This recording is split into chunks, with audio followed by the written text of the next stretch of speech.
Ya, baik. Bismillahirrahmanirrahim. Monggo, Ibu. Assalamualaikum warahmatullahi wabarakatuh. Baik, terima kasih atas kesempatan yang baik sekali ini ya, yang telah diberikan kepada saya. Mungkin langsung saja untuk mengefektifkan waktu ya, kalau menjawab pertanyaan tadi begitu. Mengapa kemudian pembalakan hutan atau penebangan hutan, katakanlah begitu ya, itu bisa sampai menjadi bencana alam gitu. Ya, banyak faktor pasti ya. Banyak faktor di lapangan, banyak faktor. Kasusnya itu juga macam-macam gitu. Nah, hanya saja memang dalam hal ini yang bisa kita jadikan pegangan gitu ya, yang bisa kita jadikan pakem katakanlah begitu, bahwa yang namanya suatu pemanfaatan kalau berlebihan gitu ya. Kalau pakai bahasa lingkungan itu eksploitasi katakanlah begitu. Nah, itu ya memang sudah berlebihan gitu ya, eksploitasinya itu sudah sampai level yang besar-besaran. Nah, oleh karena itu ya seperti bom waktu aja gitu, tinggal menunggu meledaknya kapan, tinggal menunggu bencananya itu terjadinya kapan. Meskipun sebenarnya ya secara keimanan tentu saja sebagai kaum muslimin gitu ya, bencana itu kan berasal dari Allah Subhanahu wa taala gitu. Hanya saja bencana dalam hal ini juga tidak terlepas gitu ya, karena memang adanya campur tangan manusia, karena adanya tingkah laku manusia gitu. Nah, kalau khusus untuk kasus yang terkini gitu ya, dalam hal ini ya sebagaimana yang banyak kita jumpai pada saat ini, khususnya adalah mungkin termasuk yang dibahas seputar global warming atau pemanasan global gitu ya. Tentu saja kalau untuk saya bicara secara lokal di Indonesia saja gitu ya, karena kalau nanti seluruh dunia juga terlalu luas cakupannya dan kurang dekat dengan apa yang kita harapkan gitu ya untuk masyarakat sekitar kita. Kalau di Indonesia sendiri, saya sendiri sebagai katakanlah sebatas pengamat gitu ya, sebatas pengamat secara awam katakanlah gitu. Nah, itu memang faktor utamanya gitu ya, setidak-tidaknya kalau yang berhasil saya himpun itu ada 3 gitu ya. Yang pertama terkait dengan alih fungsi lahan, itu udah pasti ya, alih fungsi lahan, alih fungsi hutan gitu ya. Mungkin kalau dulu awal tahun 2021 terjadi banjir bandang di Kalimantan itu karena pembabatan hutan yang drastis juga, dan mengalih fungsikannya menjadi lahan sawit. Lahan sawit pun juga bukan sekedar lahan sawit semeter 2 meter persegi gitu, tapi juga ratusan meter persegi gitu ya, dialih fungsikan. Lah terus kenapa gitu? Kemudian kan sudah dialih fungsikan menjadi tanaman, sesama tanaman gitu.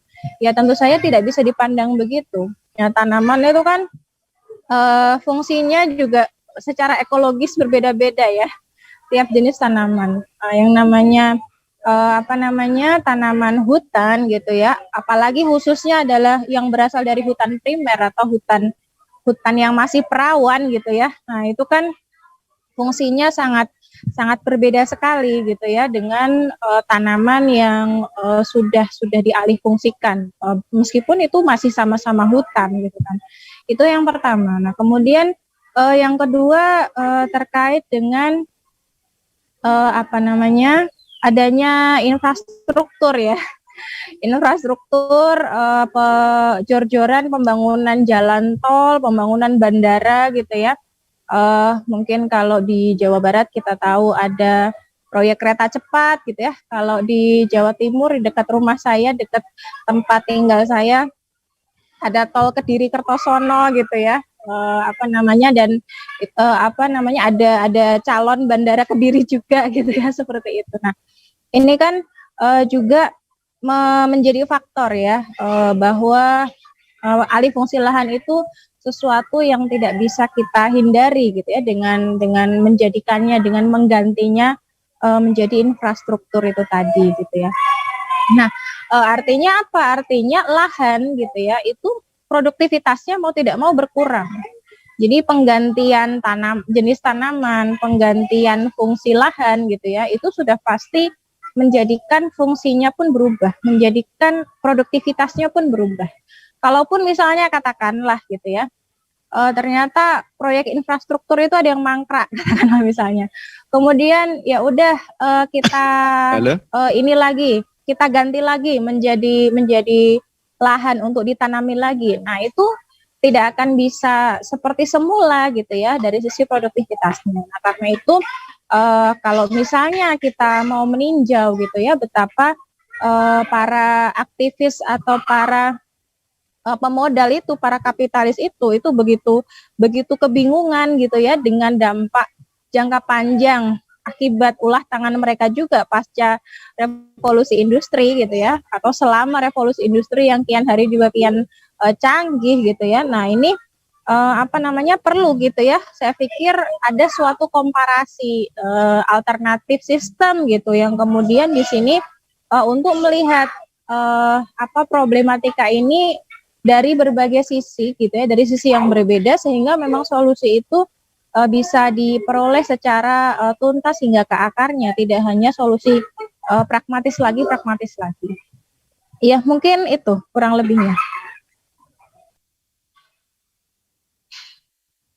Iya, terima kasih Ibu Nidra. Ya, sejauh mana sih bahaya deforestasi untuk negeri ini dan bagaimana sih dalam pandangan Islam pengelolaan hutan itu? Iya, kalau dari sisi deforestasi Indonesia termasuk yang paling tinggi ya, paling tinggi di dunia, termasuk yang paling tinggi di dunia, termasuk apalagi tadi ya soal hutan primer itu. Hutan primer itu kan hutan yang masih perawan tadi saya katakan ya, hutan yang masih perawan, hutan yang belum sama sekali dialih fungsikan gitu ya, belum sama sekali diapa-apakan gitu. Nah, kalau misalnya dan itu fungsinya jelas berbeda-beda, tiap jenis hutan ya beda fungsinya begitu. Nanti ada hutan primer itu fungsinya apa, hutan sekunder fungsinya apa, hutan tanaman industri fungsinya apa, ya secara ekologis itu fungsinya berbeda-beda. Nah, dalam hal ini gitu ya, Indonesia itu sayang sekali gitu menjadi negara yang katakanlah ini kan sebuah modal alam ya.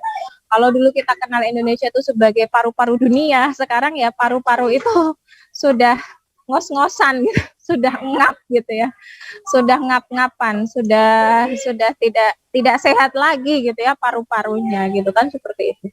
Nah ini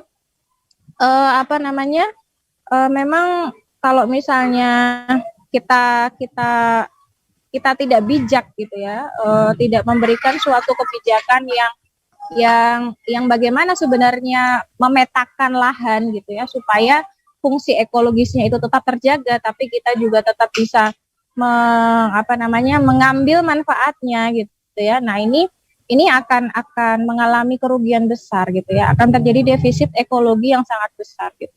Jadi dari sisi pemanfaatan maupun tadi ya penjagaan produktivitas lahan gitu ya, maupun konservasi itu sendiri itu semestinya saling seimbang gitu ya, saling berimbang. Nah, kalau misalnya dalam Islam sendiri gitu ya, ya di sini kita perlu komparasi dalam arti saat ini yang terjadi para kapitalis itu mengelola hutan tuh seperti apa gitu.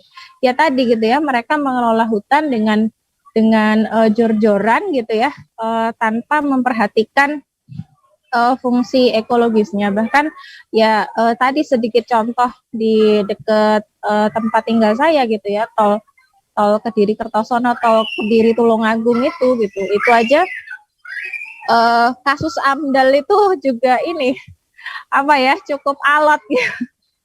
Cukup alot kalau saya ikuti informasinya itu ya. Mungkin nanti teman-teman yang lain bisa menambahkan ya untuk informasi yang terupdate gitu ya, seperti itu terkait dengan hal itu. Nah, jadi memang dalam hal ini kapitalis itu memandang ya hutan adalah komoditas ekonomi gitu. Itu kan sudah polanya mereka ya, sudah khasnya mereka. Jadi selama masih ada lahan, selama masih ada sesuatu yang bisa diambil profit dari sana, ya akan terus diburu gitu, akan terus dieksploitasi gitu. Tentu ini berbeda dengan Islam gitu ya. Dari yang saya pahami bahwa hutan ini ya termasuk sebagaimana yang disampaikan ya oleh Rasulullah SAW bahwa kaum muslimin itu berserikat dalam 3 hal, yaitu dalam air, padang penggembalaan, dan apa satu lagi tuh ya itu di situ hutan termasuk tadi ya padang penggembalaan atau padang rumput itu gitu ya. Oh, air, api, dan padang penggembalaan gitu ya. Nah, jadi jelas itu adalah milik umum gitu. Jadi keberadaannya, manfaatnya itu semestinya dirasakan oleh banyak pihak. Dirasakan oleh masyarakat luas, tidak hanya oleh segelintir orang yang kita tahu di antara konglomerat pemilik sawit contohnya gitu ya, itu adalah orang-orang terkaya di Indonesia gitu ya, bahkan ya termasuk jajaran orang-orang terkaya di dunia juga gitu kan, seperti itu. Nah, jadi di sini dikembalikan lagi kepada kepemilikan aslinya. Sebenarnya siapa pemilik hutan itu?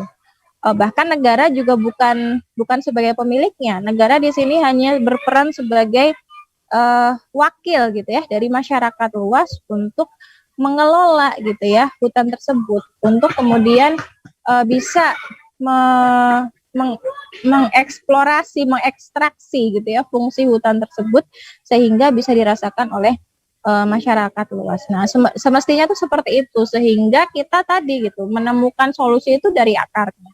Yang kalau kita lihat saat ini ketimpangan ekonomi itu juga termasuk salah satu dampak ketika modal alam gitu ya dalam hal ini tidak diperhatikan sebagai bagian dari pengelolaan hutan termasuk ekologi tadi.